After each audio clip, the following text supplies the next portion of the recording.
Hi friends, இன்னைக்கு நம்ம கிச்சன்ல குக் வித் கோமல் ரெசிபி தாங்க பார்க்க போறோம். இது தர்ஷன் அவங்க செஞ்ச ஸ்ட்ராங் ஆஃப் இந்த ரெசிபி தான் பார்க்க போறோம். இது சிக்கன் அல்லது மட்டனை வச்சு செய்வாங்க. அப்படி இல்லாம நான் இன்னைக்கு வெஜ் வச்சு செய்ய போறோம். வெஜ் வச்சு தான் நம்ம தர்ஷன் அவங்களும் செஞ்சிருந்தாங்க. அதே போல நம்மளும் எப்படி செய்யறதுன்னு பார்க்கலாம் வாங்க. Welcome to Yasmiji kitchen.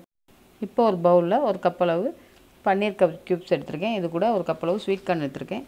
1/4 teaspoon மிளகுத்தூள், 1/4 டீஸ்பூன் உப்பு, 1/4 டீஸ்பூன் மிளகாய் தூள், இது கூட 1 டீஸ்பூன் ஆலிவ் ஆயில் சேர்த்து இதை மேரினேட் பண்ணி வச்சிடலாம்.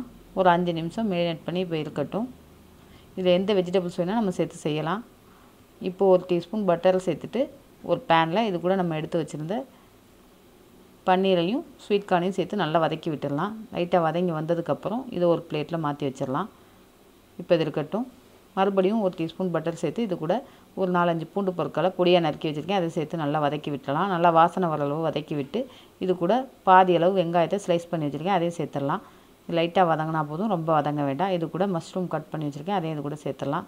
சேர்த்து மஷ்ரூமை நல்லா வதக்கி விட்டுடலாம்.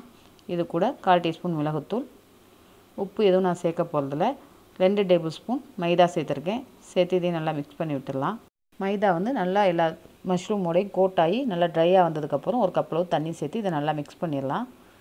மிக்ஸ் பண்ணோன்னே பாருங்கள் நல்லா திக்னஸாக வந்துடும். இப்போ நம்ம வதக்கி வச்சுருந்த பன்னீரையும் ஸ்வீட் கார்னையும் இது கூட சேர்த்து நல்லா மிக்ஸ் பண்ணி விட்டுடலாம்.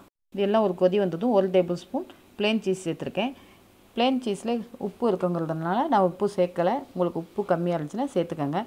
இப்போ இது மறுபடியும் நல்லா கொதி வந்ததுக்கப்புறம் இது கூட கொஞ்சம் ஃப்ரெஷ் க்ரீம் சேர்த்து மிக்ஸ் பண்ணிவிட்டு ஸ்டவ் ஆஃப் பண்ணிடலாம். இப்போ இதெல்லாம் வாசனையோடு நல்லா வெந்து வந்துடுச்சு. இப்போ பிளேட்டிங் செஞ்சிடலாம். இப்போ ஒரு பிளேட்டில் இதை எடுத்து வச்சிடறேன். எடுத்து வச்சுட்டு மேலே கொஞ்சம் மல்லி இலைகள் தூவி விட்டுறேன். அவ்வளோதாங்க. ரொம்ப சூப்பரான டேஸ்ட்டில் தர்ஷன் அவங்க செஞ்ச ஸ்ட்ராங் ஆஃப் ரொம்ப சூப்பராக செஞ்சாச்சு. இதே போல் நீங்களும் செஞ்சு பார்த்துட்டு எப்படி இருந்துச்சுன்னு மறக்காமல் எனக்கு கமெண்ட்ஸில் சொல்லுங்கள். இந்த ரெசிபி உங்களுக்கு பிடிச்சிருந்துச்சுன்னா மறக்காமல் லைக்கை தட்டி விட்டுருங்க. அப்படியே நம்ம சேனலுக்கும் சப்ஸ்கிரைப் பண்ணிடுங்க. இதே போல் குக் வித் கோமாளி ரெசிபிஸ் எல்லாம் நம்ம சேனலில் அப்லோட் பண்ணியிருக்கோம். மறக்காமல் பார்த்துருங்க. மீண்டும் ஒரு நல்ல ரெசிபியோட அடுத்த வீடியோவில் உங்களை சந்திக்கிறேன். நன்றி.